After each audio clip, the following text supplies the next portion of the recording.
aujourd'hui, nous recevons l'abbé Riou.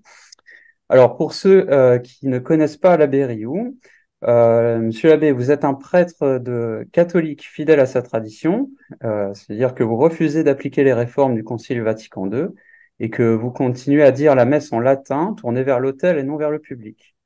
Vous avez commencé votre sacerdoce en 2001. Vous avez effectué 9 ans de mission en Afrique et 3 ans en France. Après avoir quitté la fraternité Saint-Pie X, vous installez dans votre ermitage et fondez une maison d'édition, les éditions Saint-Dagobah.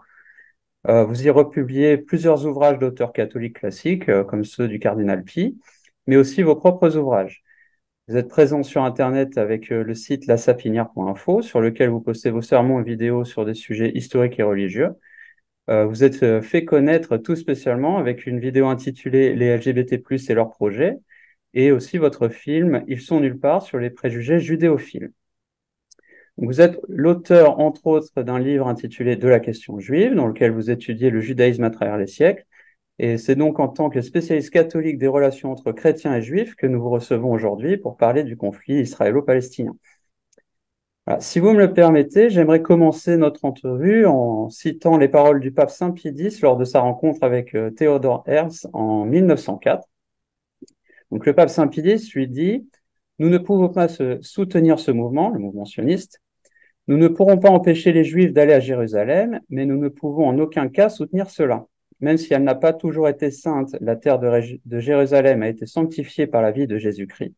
En tant que chef de l'Église, je ne peux vous dire autre chose. Les Juifs n'ont pas reconnu notre Seigneur, c'est pourquoi nous ne pouvons pas reconnaître le peuple juif.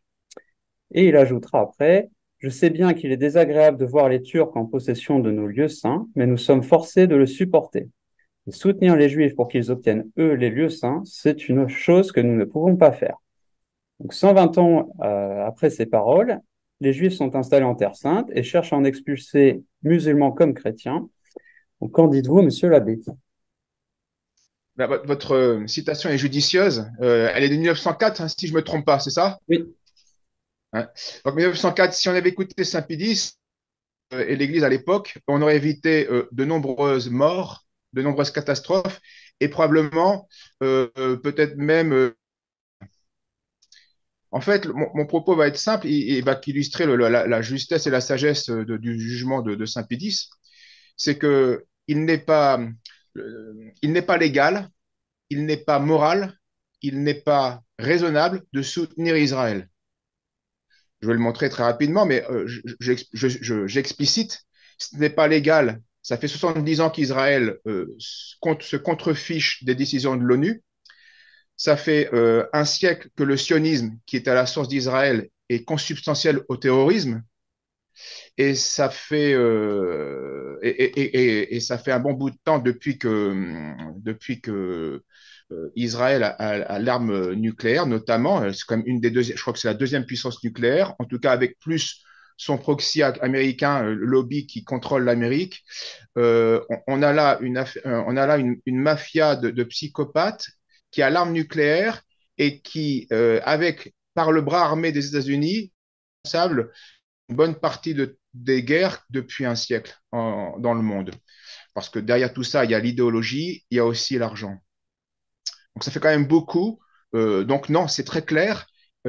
C'est pas légal, c'est pas moral et c'est pas raisonnable de soutenir Israël. Religieusement d'abord, parce que même si mes propos ensuite seront plus historiques et politiques, mais religieusement, pourquoi Saint-Pédis dit un non possumus? Pourquoi on ne peut pas soutenir Israël aujourd'hui, le projet sioniste? Parce que c'est une imposture, parce que les sionistes n'ont aucun droit à cette terre, théologiquement. Les Juifs, le peuple juif historique, donc celui qui était sous Melwell Moïse, avant la destruction du temple, est un peuple théologique, artificiel, créé par Dieu, c'est-à-dire tiré avec une mission artificielle, dans le sens avec une mission surnaturelle très particulière, la préparation du Messie. Le Messie arrive et ce peuple, en grande partie, le rejette. En tout cas, les autorités officielles, la synagogue. À partir de ce moment-là, le peuple créé par Dieu pour une mission spécifique perd sa raison d'être. Il perd son existence. Le judaïsme n'existe plus depuis la destruction du temple. L'Ancien Testament est clos. Et les Juifs de l'époque, la plupart n'ont pas adhéré à ce messianisme. Et donc, depuis, eh bien, l'espérance charnelle corrompue par les pharisiens et par les Juifs de l'époque, qui était une puissance mondiale, mais charnelle, temporelle, ils ne l'ont pas eu puisque le Christ est venu établir une puissance spirituelle mondiale, hein, universelle. La vérité est toujours universelle. Et donc, n'ayant plus cette finalité-là et ne pouvant plus se tourner vers Dieu, vers l'ennemi de Dieu pour obtenir ce qu'ils n'ont pas obtenu de Dieu. Et donc, voilà pourquoi tous les théologiens le disent. De facto, cette espérance, cette fausse espérance messianique charnelle est le meilleur allié de Satan pour détruire le monde et pour combattre le Christ. Donc, Saint Pédis ne pouvait théologiquement que dire un non possumus. Nous ne pouvons pas soutenir Israël, nous le projectionniste. C'est impossible. Et maintenant, revoyons un peu en profondeur ce que c'est le sionisme. Donc, c'est un mouvement assez récent. Ça a un siècle et demi. Hein, c'est en 1848 que la première idée se fait avec un rabbin, Samuel Bloch. Bon, je passe sur les. Ce qui est intéressant, c'est que quelques rares rabbins. Au début, les rabbins étaient tous opposés au sionisme. Hein. En fait, le sionisme, c'est le mouvement laïque, c'est le mouvement des Lumières du talmudisme, si vous voulez. C'est le talmudisme version laïque. Donc, avec les mêmes défauts, mais dans un autre domaine. Et donc, au début, les rabbins s'opposaient au sionisme. Et puis, peu à peu, ça va changer. On verra pourquoi.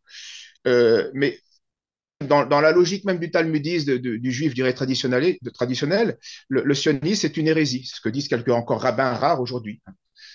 Ça représentait la population juive, il y a un siècle et demi, c'était même pas 5% de la population. Et cette agression, ce vol des terres par le mensonge et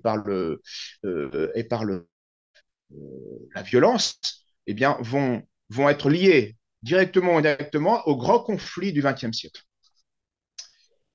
Donc, ce qui va faire changer les rabbins à l'époque, peu à peu, c'est l'argent. L'argent et puis l'influence de personnes comme le baron de Hirsch, Edmond Rothschild. Avec leur argent, ils vont investir, ils vont euh, créer une sorte de foyer juif déjà, etc. Et puis, bien sûr, c'est Theodor Herzl qui va, fin 19e, qui va surtout propager l'idéal sioniste. Je le cite parce qu'il faut quand même comprendre quelle idéologie est derrière le sionisme. Hein. Meilleur Habib prétend qu'Israël est une démocratie. Non, c'est un État théocratique sans la foi en Dieu. C'est une absurdité, mais c'est à peu près ça. Théodore Hess, dans son livre L'État juif, l'État des Juifs dit ceci. Hein. Restaurer la puissance juive à Jérusalem, ce n'est donc pas seulement assurer un lieu d'asile aux Juifs malheureux, c'est, dans l'idée sioniste, relever leur courage abattu, ranimer dans leur cœur leur foi en eux-mêmes. La foi en eux-mêmes, c'est pas la foi en Dieu, hein, et leur rendre conscience, et leur rendre la conscience et l'orgueil de leur race. Voilà le but du sioniste, de rendre l'orgueil de la race à ceux qui se prétendent juifs, sachant que, en fait, les juifs, comme j'ai dit, n'existent plus strictement, ni religieusement, puisque la loi de Moïse n'existe plus, n'est plus applicable, et puis euh, euh, la plupart des juifs aujourd'hui ne sont même pas sémites. Ça n'a aucun sens de se prétendre descendants de cette race. Les Britanniques vont proposer le Kenya comme une terre vierge pour que les Juifs qui sont malheureux dans leur pays, dans des pays, eh bien, puissent établir un foyer juif et ce sera bien sûr refusé parce qu'ils veulent la Palestine. Je passe sur 1917 qui est important. Bien sûr que le sionisme n'est pas responsable de la Première Guerre mondiale, mais il est responsable de l'avoir fait durer. Normalement, l'Allemagne, surtout après la défaite de la Russie, l'Allemagne était en train de gagner la guerre. Et les sionistes américains vont faire un contrat avec les sionistes anglais. Et en gros, le contrat, c'est écoutez, nous, on se charge de faire rentrer les États-Unis dans la guerre pour inverser la tendance. mais vous nous signez un document comme quoi, après la guerre, vous allez nous donner la Palestine, puisque c'était les Anglais qui dominaient cette région à l'époque. Et c'est la petite une lettre qui valait rien, mais faite le comte Arthur de Balfour à Lloyd George et à Lord Rothschild. Ce qui est intéressant, c'est donc le sophisme. Hein, on prétendait qu'une nation, en fait, on prétendait que c'était une terre sans peuple, la Palestine, mais en fait, concrètement, c'est les États-Unis, les Anglais promettent la Palestine aux Juifs, aux sionistes, alors qu'ils n'ont aucun pouvoir réel sur cela, mais ils vont le faire. Le témoignage le plus important, je le cite dans mon livre sur la question juive, c'est le témoignage de Benjamin Friedman. C'est un sioniste qui a participé à toute cette époque, à ces parlementations, et qui, vers les années après-guerre, après la Deuxième Guerre mondiale, va se convertir au catholicisme et il avait fait fortune dans l'industrie ou le commerce, je ne sais plus, et il va utiliser sa fortune, et bien maintenant, pour alerter les gens du danger sioniste, de l'imposture sioniste. Et il a fait une longue déclaration que je cite en partie dans mon livre. Et voici, il raconte entre autres comment les USA vont entrer dans la Première Guerre mondiale. Après avoir fait entrer donc l'Amérique dans le conflit, les sionistes s'en allèrent au British War Cabinet en Angleterre et terrent à peu près ce langage. Voilà que nous avons effectué notre part de marché. Nous voudrions avoir quelques garanties écrites pouvant nous honorer à votre tour de part du contrat. Et ils imaginèrent la fameuse déclaration de Balfour. Je passe, la guerre se passe. À la fin de la guerre, ils s'en allèrent pour signer l'armistice à Paris, à la fameuse conférence de paix en 1919 à Versailles. Il y avait là 119 juifs représentant le sionisme international et à leur tête Bernard Baruch. J'étais à cette fameuse conférence de paix à Versailles, donc je dois bien le savoir. Donc, il est présent, c'est un témoin oculaire. Que s'est-il passé durant cette conférence où l'Allemagne fut découpée et l'Europe divisée? Les sionistes réclamèrent part du gâteau en prétendant ne nous aviez-vous pas promis la Palestine? Et c'est alors qu'ils produisirent leur révélant pour la première fois la déclaration de Balfour devant les yeux des Allemands ébahis. C'est seulement à ce moment précis que les Allemands réalisèrent le genre de piège qui leur avait été tendu et la vraie cause de l'entrée des USA dans ce conflit. Ils comprirent alors du coup qui leur a été asséné et la cause des terribles conséquences et des réparations de guerre qu'on leur infligea. Tout leur malheur venait du fait que les sionistes voulaient la Palestine et étaient prêts à tout pour l'avoir. C'est vrai en 1917 et on le voit en 2023, ça reste encore. Ils sont prêts à tout pour avoir la Palestine. Et on sait très bien que ces accords de Versailles portent en germe le conflit de la Deuxième Guerre mondiale, qui là aussi va perdurer à cause des sionistes. L'entre-deux-guerres est très intéressant pour étudier la propagande sioniste. En 1919, donc après la guerre, la SDN, la Société des Nations, va placer la Palestine sous mandat anglais. Donc c'est eux qui gèrent le foyer juif qui s'est créé. Euh, et, euh, mais ce n'est pas assez puisque c'est un tout petit foyer et il faut faire grandir cela. Alors, aux États-Unis, particulièrement, puisque c'est là que les sionistes étaient le plus puissants, eh bien, on va avoir une propagande incessante pendant tout l'entre-deux-guerres pour que le foyer juif devienne un État des Juifs. Et donc, la propagande est simple, c'est donnez-nous de l'argent pour le foyer juif et parce que les juifs sont très malheureux dans le monde entier. En gros, ça revient toujours à cela. Mais quelques citations pour vous rendre compte ce que c'était comme propagande. Le rabbin Stéphane Weiss, l'homme fort du congrès juif de l'époque, déclare en 1900, on est avant la 14-18, hein, dans un rassemblement sioniste, il y a 6 millions d'arguments vivants, saignants, souffrant en faveur du sionisme. Donc il y a 6 millions d'arguments en faveur du sionisme. En 1912, avant la guerre, une publication juive américaine affirme ceci. Toutes les citations sont dans mon livre. Depuis 1890, la Russie a délibérément adopté le plan d'expulsion et d'extermination de 6 millions de nos compatriotes. Donc en 1912, la Russie extermine 6 millions de juifs, d'accord, en 1912. C'est ce que disent les journaux de l'époque. 1916, l'American Jewish Committee déclare 6 millions de juifs vivent dans la terreur constante d'un massacre. Donc là, le massacre n'a pas encore eu lieu, mais il va avoir lieu. Après le conflit de la 14-18, eh bien, l'holocauste de guerre devient un holocauste. En 1919, un journal, le San Antonio Express, dit ceci à ses lecteurs: 6 millions de juifs sont en train d'expirer à cause de la famine. La race dans son ensemble est menacée d'extermination. Alors, etc., etc. Chaque année, plusieurs fois par année, il relance la propagande. 6 millions de nos frères vont mourir, sont en train de mourir, sont morts. Il nous faut absolument les libérer. Il nous faut la Palestine. Pourquoi 6 millions? Ben parce qu'en fait, ça veut dire les Juifs d'Europe. Parce qu'à l'époque, en 1910-20, 6 millions, en fait, c'est les 3 millions qui sont en Pologne et 3 millions qui sont en Russie, en gros. Tous les Juifs dans les autres pays, c'est insignifiant, c'est 150 000, 20 000, 3 000, etc.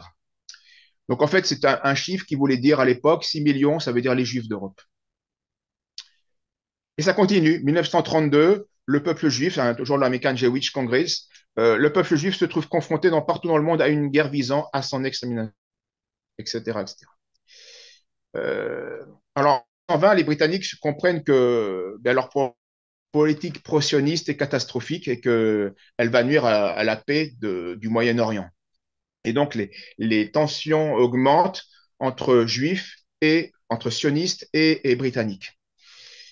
Alors, en 1933, il y aura donc une autre voie sioniste qui va se détacher de l'Angleterre et qui va faire des accords avec l'Allemagne du Troisième Reich, justement pour l'immigration des Juifs en Palestine. Et ça va avoir un certain succès au début. De 1933 en 1901, il y aura quand même 60 000 Juifs allemands qui vont, avec un accord entre le Reich et le Congrès juif, émigrer en Palestine.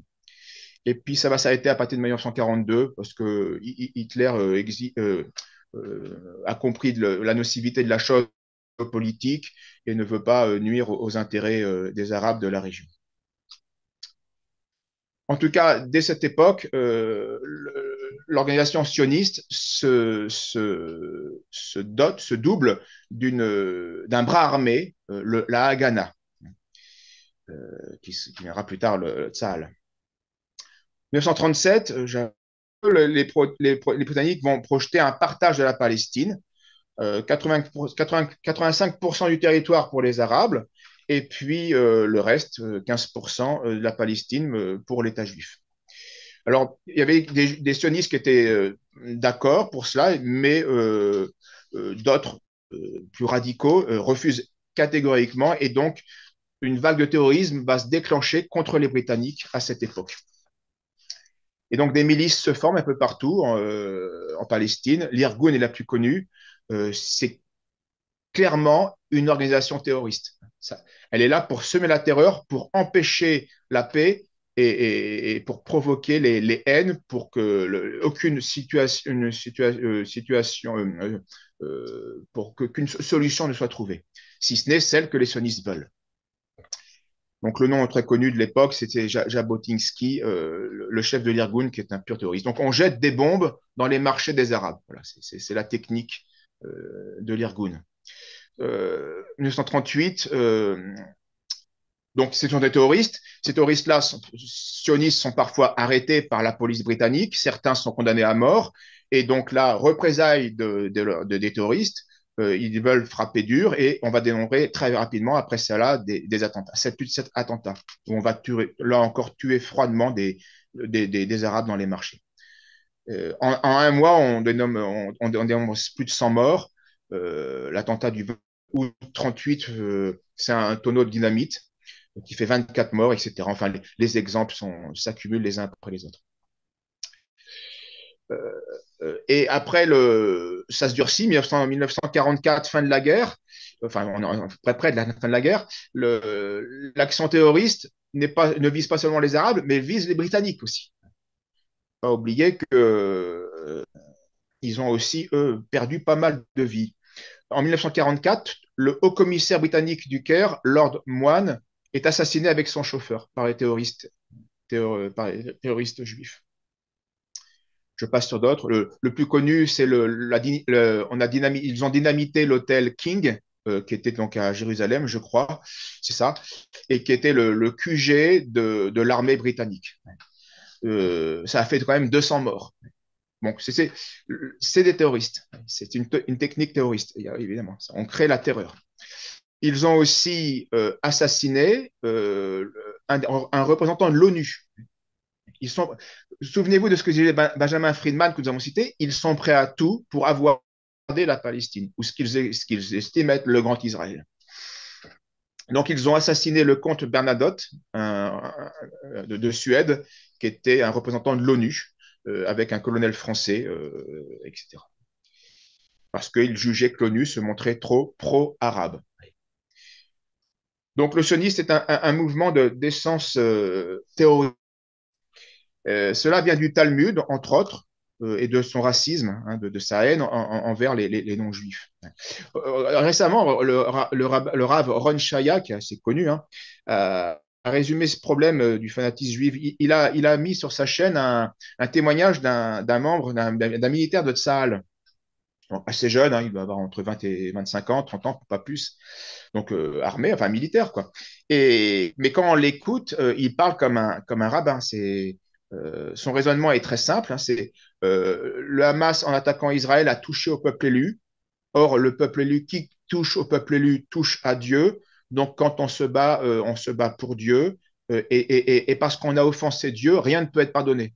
Si on touche à un homme, l'homme peut pardonner, mais quand on touche Dieu, on ne peut pas pardonner. Voilà ce que dit le militaire de Tsahal. Et concrètement, ça se voit bien, militaire ou pas, on a assisté à des déclarations les plus délirantes. Enfin, elles font rire parce qu'on est loin des bombes, mais c'est des psychopathes. Euh, on a eu le témoignage de David Antonelli, 2 millions de Palestiniens, et c'est ce que dit un rabbin. Un rabbin disait, il y a 10-20 ans, la vie de 100 Palestiniens ou de 100 Arabes ne vaut pas l'ongle d'un Juif. C'est-à-dire que quand vous coupez votre ongle, c'est comme si on tuait 100 Arabes la vie des non-juifs ne compte pas dans la logique talmudique. Et malheureusement, quand cette logique-là est au pouvoir, qu'elle soit croyante ou pas, elle a la foi en elle-même, elle a la foi en elle, comme disait Theodore Herzl, ben, c'est des psychopathes. Et donc, il n'y a rien de nouveau, malheureusement. Donc, selon la logique talmudique et sioniste, Israël est toujours moral, parce que c'est le peuple de Dieu, c'est le peuple intouchable. Donc, elle a tous les droits, c'est une sorte d'ADN divin, quelque chose de mystique.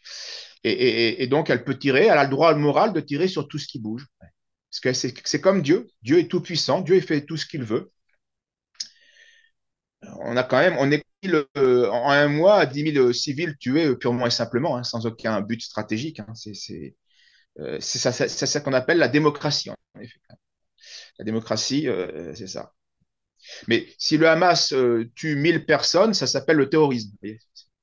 On joue avec les mots. Alors, pour mémoire, il faut quand même comprendre que la démocratie, elle est assez en fait coutumière du fait de bombarder ou de tuer en masse. On a du mal on attribue toujours ça aux dictatures, mais quand on regarde les faits, les chiffres, c'est la démocratie qui a été la plus meurtrière, hein, dans ces guerres.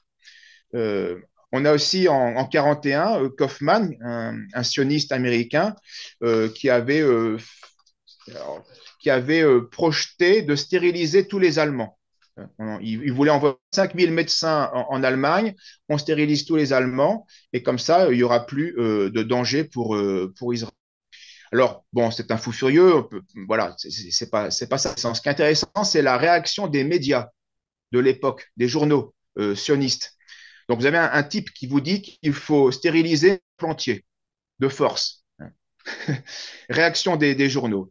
Le Time Magazine qualifie ses idées de sensationnelles. Voilà. Moralement, ça ne va pas plus loin. Le Washington Post dit que c'est une théorie provocante, mais présentée de manière intéressante. Donc, il y a de l'idée. Et le mieux, c'est le New York Times, qui est un journal pro-sioniste. Et ceci, un plan pour la paix durable parmi les nations civilisées. Ouais, c'était le grand titre. Un plan pour la paix. Et ça, c'est le langage sioniste. On a toujours une inversion accusatoire. C'est des psychopathes. C'est des psychopathes. Alors, il y a aussi Henry Morgenthau, qui est toujours aussi un sioniste. Bon, lui, c'était un plan d'asphyxie économique, famine. Bon, je passe. Un autre, le Britannique Linman, qui était aussi un pro-sioniste, lui, a conçu le bombardement de masse des villes pour détruire la puissance ennemie. Donc c'est très démocratique ce que fait en effet. Ce que fait Israël, c'est très démocratique. La démocratie, elle l'a fait sur des centaines de villes de leurs ennemis, que ce soit à Tokyo, que ce soit à Dresde, que ce soit en Allemagne ou d'autres pays. Et puis un autre pro-sioniste, Ehrenburg, mais côté stalinien, et je le cite cela parce que vous changez le mot allemand et vous mettez palestinien. Et vous avez exactement le même discours sioniste. Ehrenburg disait les Allemands ne sont pas des humains. Les Allemands sont des animaux à deux pattes, des êtres repoussants, des bêtes féroces. Ils n'ont pas d'âme. Quand tu as abattu un Allemand, abasant un autre. Il n'y a rien de plus réjouissant pour nous que des cadavres allemands. Ça, c'est de la propagande des armées staliniennes. Bon, bah, faut pas se leurrer, hein, le chef de propagande des armées israéliennes tient le même discours. Hein. Donc, rien d'étonnant à ce que les démocraties soutiennent la démocratie d'Israël qui bombarde à tonnes de bombes des civils, des femmes, des Palestiniens. Ensuite, on passe en 48. On est l'État d'Israël, malheureusement, l'entité sioniste s'impose. Et donc, la Haganah va être toujours épaulée par des groupes terroristes comme l'Irgun et le groupe Stern. Ils vont continuer leurs méfaits à coups de dynamite, etc. Malgré un déploiement de 100 000 Britanniques, la Palestine devient ingouvernable et les Britanniques vont perdre plus de 3 soldats tués par les terroristes sionistes. Et ensuite, ça va être une liste. Je passe, j'explicite ça dans mon livre un peu plus, évidemment. Mais année après année, ce sont des villages, des massacres de villageois qui vont se répéter indéfiniment. Un des plus connus, c'est le village près de Jérusalem, d'Ir Yassin, en 48 avril. Les chefs de bande arrivent. Retenez les noms quand même, car que dans ces chefs de bande qui ont commis ces crimes, il y a des futurs premiers ministres israéliens. C'est pour ça que faut pas. Il y a une continuité politique entre le terrorisme et puis Israël. Mais et Isaac Shamir, ceux-là étaient des chefs de bande terroristes qui ont commis des crimes de guerre. Ils sont devenus plus tard premiers ministres d'Israël. Et Sharon, qui a été lui aussi premier ministre d'Israël en 1953, eh bien, a commis lui aussi un crime de guerre dans le village palestinien de Kibia, où il a fait sauter à dynamite un village avec ses habitants, en massacrant 60 hommes, femmes et enfants. Depuis 1945, le projet sioniste, qui était sur le point d'aboutir, eh bien, va être c'est un bain de sang ininterrompu. Et là, on assiste à une des phases certainement finales. Alors, je ne sais pas ce qu'il en sortira, euh,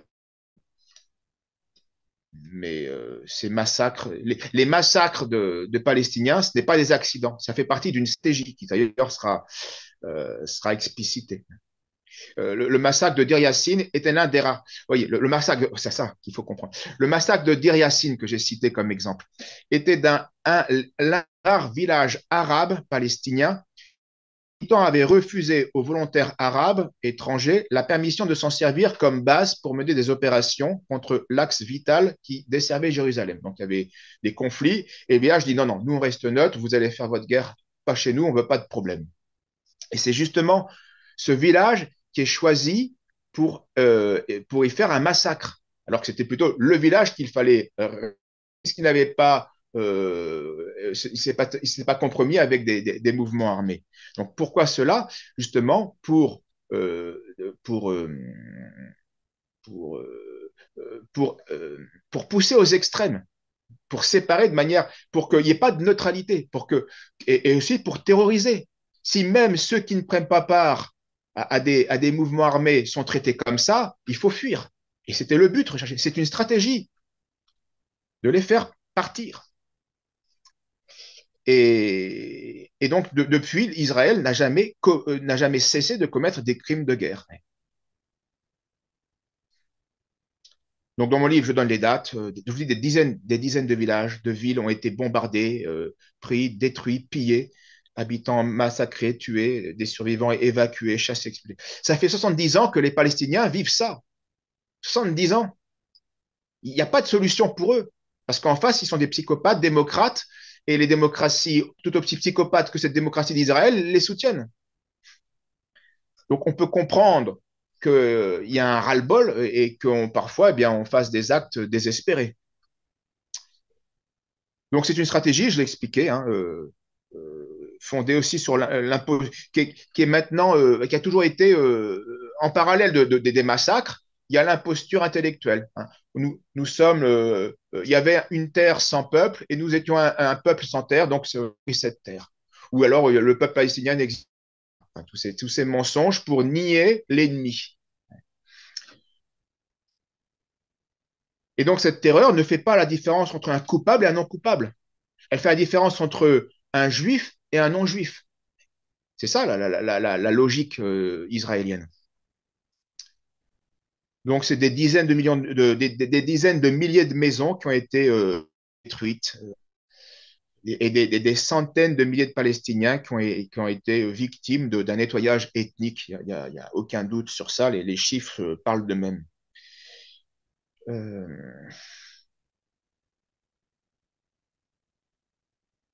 En 1967, un rabbin, Zvi Yehuda A. Cohen Cook, assez connu, expliquait ceci à ses étudiants, que l'État d'Israël était l'instrument de Dieu, que Dieu s'était choisi pour la rédemption de son peuple, que la terre d'Israël est sainte, saints les arbres qui y poussent, et les pierres qui la jonchent, et les maisons qui s'y dressent, et que nul n'a le droit d'en céder aux gentils la moindre parcelle.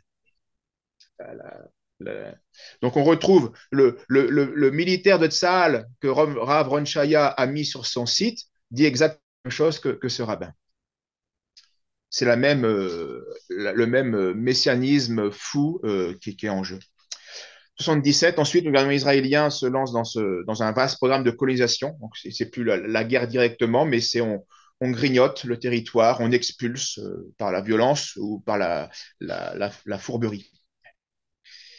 Donc, on voit, moi, je dis, il n'est pas moral, il n'est pas légal de soutenir Israël parce que, du point de vue de l'ONU, les territoires de Cisjordanie, de Gaza, de Jérusalem-Est et du Golan sont des territoires occupés.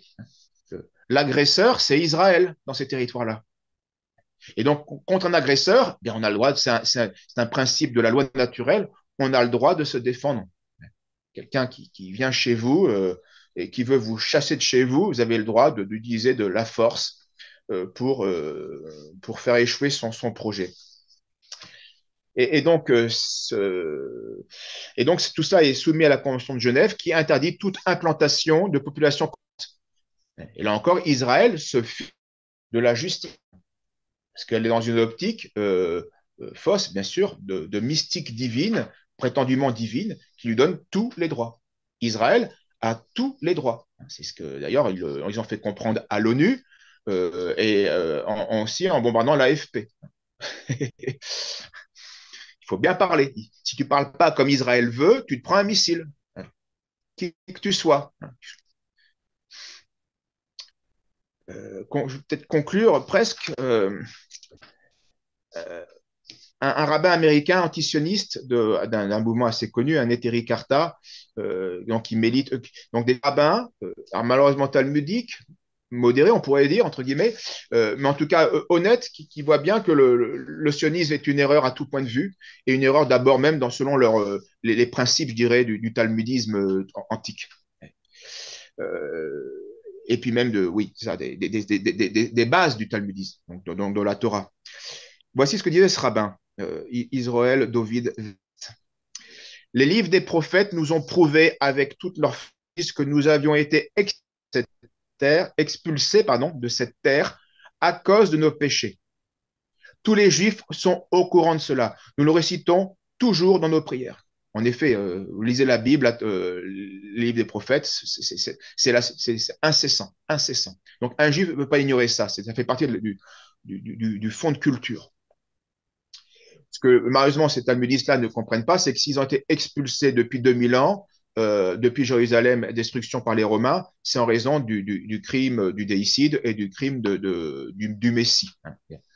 Mais déjà, avant la venue du Messie, plusieurs fois, comme châtiment, eh bien, ils étaient expulsés de la terre promise. Et à chaque fois, donc il va dire c'est une punition, et à chaque fois, c'était par une conversion, parfois des combats, c'est vrai aussi, mais le plus souvent par une conversion fidèle à la loi, que Dieu faisait grâce et rendait ce qu'il avait confisqué, on pourrait dire. Mais toujours une grâce de Dieu dans la logique même talmudique, je dirais pure, enfin honnête. C'est pas à force de vol, de crimes, de mensonges, de perfidie qu'on va retrouver la terre promise. Ça, des hommes, ça peut pas être l'œuvre de Dieu. Voilà ce que va expliquer ce rabbin.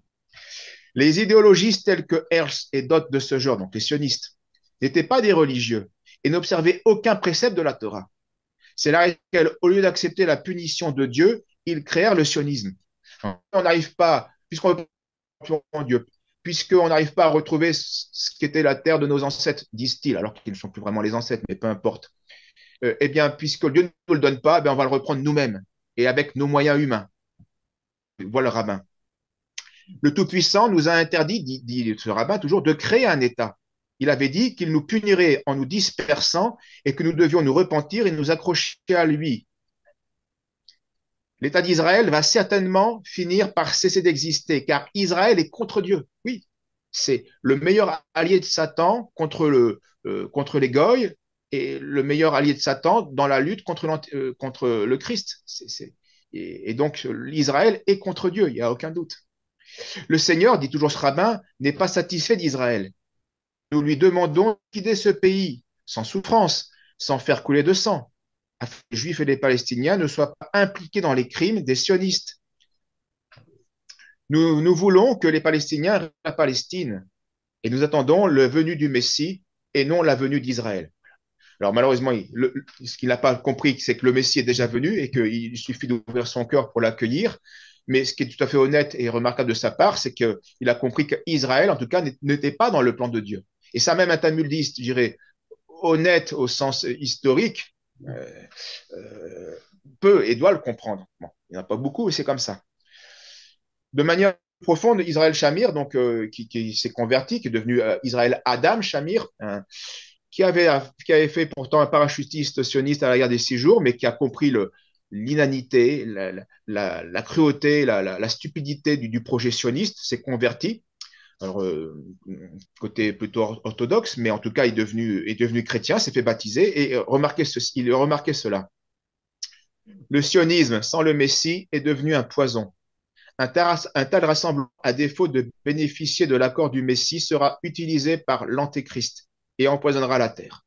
C'est exactement ce que nous vivons. Le sionisme est devenu la pierre angulaire du nouvel ordre mondial totalitaire. Les démocraties soutiennent la démocratie d'Israël. Mais il faut traduire les mots, parce que tous les mots, c'est 1984 d'Orwell. Tout, hein, la liberté, c'est l'esclavage. Hein. La paix, c'est la guerre. La démocratie, vous traduisez, bah, c'est le terrorisme. Et le terrorisme, mais c'est peut-être pas démocratie. En tout cas, c'est pas. Il y a des limites, évidemment, mais vous comprenez. Le sionisme est devenu la pierre angulaire du nouvel ordre mondial totalitaire. De chimère obscure d'une poignée de cinglés, qu'ils étaient au départ, le plan de reconstruction du troisième temple est devenu une obsession de masse. Le jour où cela adviendra, l'Armageddon sera à l'ordre du jour et il ne s'arrêtera pas sur l'Euphrate. Donc, en effet, les Juifs, qu'ils en aient conscience ou pas, eh bien, travaillent objectivement pour le règne de l'Antéchrist. Et donc, Saint Pidis avait bien raison donc, de refuser tout soutien au projet sioniste. Donc, je le répète, notre position catholique, elle est simple. Hein. Il n'est pas légal, il n'est pas moral, il n'est pas raisonnable de soutenir Israël. Alors, au plan humain, Israël est une entité terroriste, en tout cas qui utilise des moyens terroristes, et qui, au plan religieux, est un instrument au plan du mal. Alors, solution pragmatique, je ne sais pas, deux États, j'y crois pas. En tout cas, ce serait même pas juste. Ça peut être pragmatique, mais c'est pas juste. L'occupé doit partir de ce qu'il occupe. Il doit rendre les territoires qu'il a volés.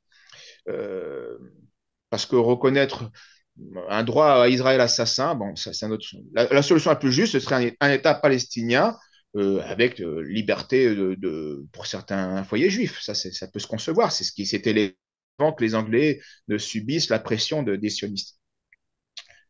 Une autre solution, c'est peut-être qu'on colonise Mars. Ça pourrait être un débouché. On pourrait permettre aux sionistes d'aller coloniser la planète Mars.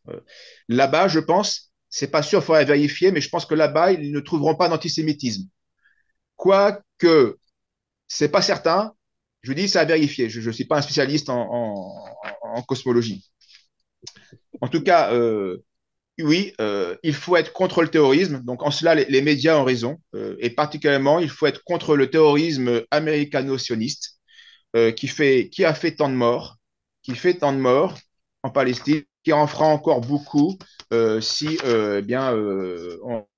si Dieu le permet à cause de nos péchés et si rien n'est fait pour les arrêter, ces cinglés. Voilà. Donc, abat la haine et désarmons le plus vite possible le pays le plus dangereux pour la paix dans le monde, qui est Israël Israël qui a phagocyté les États-Unis, qui sont les deux puissances nucléaires. Voilà en gros la vision catholique du problème israélo-palestinien. Voilà. Je Merci, suis à monsieur vous l'abbé. si. Merwan, tu veux poser une question? Oui, oui, oui. Déjà, je voudrais. On m'entend? Oui, oui, Oui, on monsieur. t'entend. Je voudrais remercier Monsieur l'abbé pour son intervention limpide. Surtout, on était heureux d'avoir une vision catholique de ce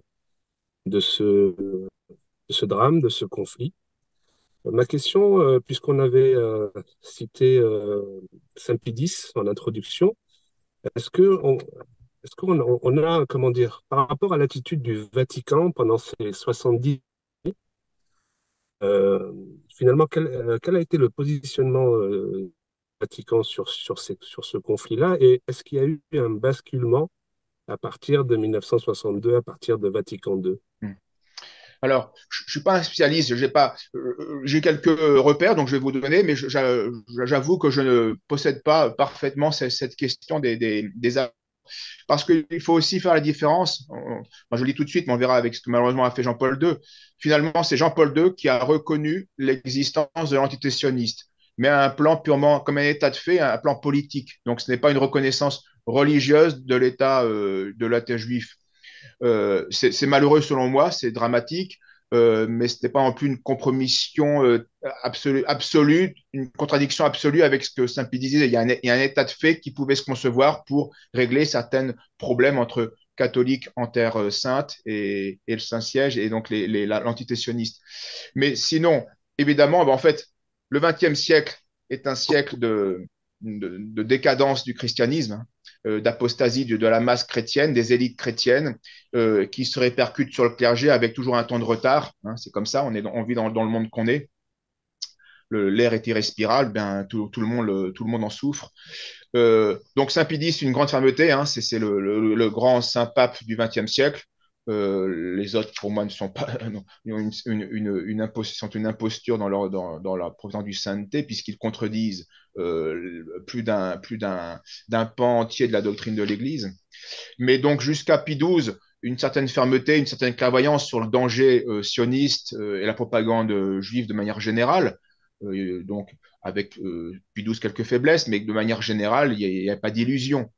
Par exemple, il y a le fameux juif a voulu rencontrer Pie XII pour enclencher une logique de révision de la doctrine chrétienne. Pie XII a refusé un tel entrevue. Malheureusement, sous Jean XXIII, l'entrevue a lieu, et puis c'est comme vous le disiez, 62, c'est Vatican II, donc euh, on veut ouvrir les fenêtres de l'Église pour changer l'air, pour renouveler l'air. Ben, en fait, on n'a pas renouvelé l'air, on l'a vicié. Et donc là, bah, c'est les faux principes qui viennent de Vatican II avec Nostra Aetate, qui a été un des grands chevals de bataille des Juifs américains. Ils voulaient deux choses, la liberté religieuse, qui est le principe destructeur de tout l'ordre catholique, et puis Nostra Aetate avec un document en faveur des Juifs. Donc ils seront déçus, je le dis dans mon livre, ils auront quand même 1000 coins dans la fente. Et après, ils arrêteront pas de taper, de taper, de taper. Et bien sûr, finalement, l'arbre va tomber. Nostra Aetate, c'est le seul document où il n'y a aucune référence patrologique, magistérielle. C'est un document qui n'a aucune valeur, quoi. C'est un pur document, un document de circonstance, un lobby qui malheureusement va avoir des conséquences dramatiques pour les. Donc le sionisme devient de plus en plus puissant, le Saint-Siège de plus en plus compromis, de plus en plus faible, et puis de plus en plus à genoux, hein. On a Jean-Paul II qui fait des concessions aux sionistes. On a ensuite Benoît XVI et puis François qui est complètement à plat ventre devant la kippa, hein. Donc l'évolution elle est là. Et donc la date vraiment charnière, c'est 83, où Jean-Paul II reconnaît, mais je vous dis, l'acte est déplorable, je pense, mais politiquement, ça peut aussi se comprendre. On est dans l'ordre politique, il y a une sorte de compromis, on est dans l'ordre du possible, il y a un état de fait, on n'est pas en 48, vous voyez, c'est mais les catholiques ont la vie dure en Israël. Il y a des pressions. Alors, les pressions sont juridiques, sont économiques, mais c'est pas facile, hein. Il y a une vraie.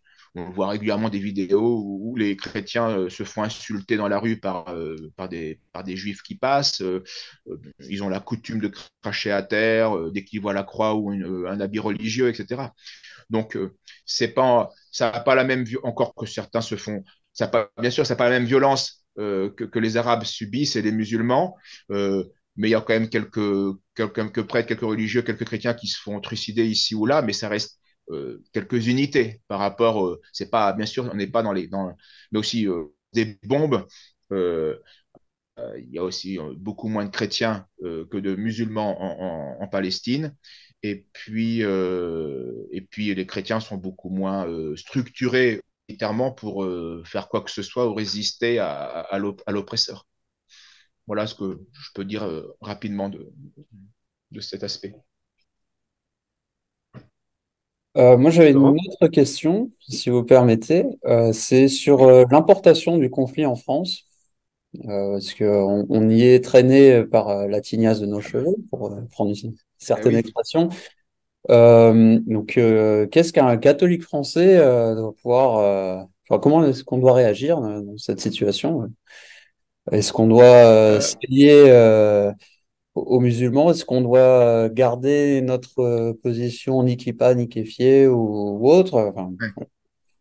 Alors, il est inévitable que le conflit se répercute dans notre pays, puisque notre pays est remplacé par le bas par 12 millions d'immigrés en grande majorité africano-arabo-musulmane, et remplacé par l'élite du haut, par la plus grande communauté juive. Je crois que c'est la troisième grande communauté juive extra-Israël, hein. Il y a États-Unis, Canada peut-être, et la France est la troisième. Est-ce que je crois que c'est comme ça, Russie. Oui. hein. Donc, Et en conflit tout cas, Russie. voilà. Oui, donc, il est inévitable que le conflit se discute. Euh, mais un chrétien, où qu'il soit, quel que soit son pays, est pour la justice. Et d'abord, une justice naturelle. Il y a un occupant, il y a un oppresseur. L'oppresseur, l'occupant, je vous dis, je répète, il n'est pas légal, il n'est pas moral, il n'est pas raisonnable de soutenir Israël. Israël est le pays le plus dangereux pour la paix dans le monde, à cause de son fanatisme, à cause de son racisme, à cause de son messianisme charnel. C'est pas légal, mais l'Israël s'en fiche, mais c'est pas légal et ce n'est pas moral.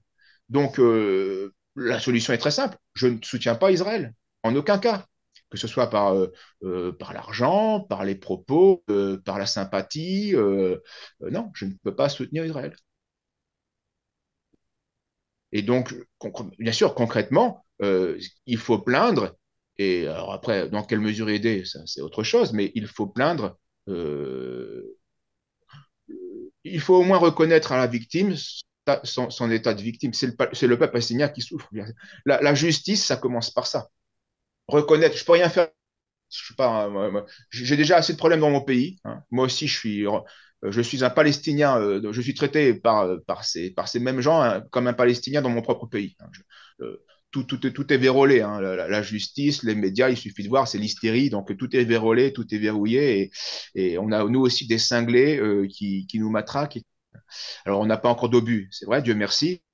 En tout cas, l'état de liberté est fort endommagé. Rien faire pour vous directement, et puis c'est pas notre conflit non plus, hein. Je veux dire, on peut pas, à moins on soit mercenaire, on peut sonner et aller se battre. Mais ça, c'est le travail des mercenaires, et tout le monde n'est pas apte à faire ce travail.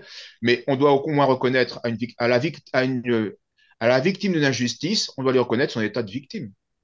Tu t'es fait taper, je compatis. Je peux rien faire, je ne peux pas rattraper ton agresseur, je ne peux pas le mettre en état de nuire, mais je compatis. Et ce que l'on fait est voilà ce que nous devons, ce qu'un catholique doit dire en justice et en charité. Merci, monsieur l'abbé. Je ne sais pas si tu as d'autres questions, Erwan. Non, je crois qu'on a fait le tour de la question. Je voulais excuser le départ de Florent, puisqu'il a été appelé à animer une conférence que l'on tient, que l'on aide à organiser là en ce moment. C'est pour ça qu'on est dans la voiture pour, euh, pour assister à ce live très intéressant. Voilà, veuillez excuser notre camarade. Je crois qu'à moins qu'il y ait une conclusion à apporter, je crois qu'on a fait le tour de la Moi, je question. pense aussi. Pas moral, pas légal, pas raisonnable de soutenir Israël. Voilà le message. Voilà le titre. Merci beaucoup. Bah, Merci à merci, vous, monsieur l'abbé. votre confiance et bon courage. Bah, merci, vous aussi, surtout. C'est vous qui êtes en première ligne, hein. Et j'aimerais peut-être euh, appeler toutes les bonnes âmes à la prière pour notre camarade Johan Livernet, Ouais. puisqu'il il doit, euh, il doit subir une intervention au niveau du cerveau assez compliquée la semaine prochaine. Mm. Je crois qu'il est grand temps de prier Oui, bien il est fort pour lui. fort éprouvé, vous avez bien raison. Ah, Merci, monsieur l'abbé. merci à vous. Au revoir. Merci, au revoir.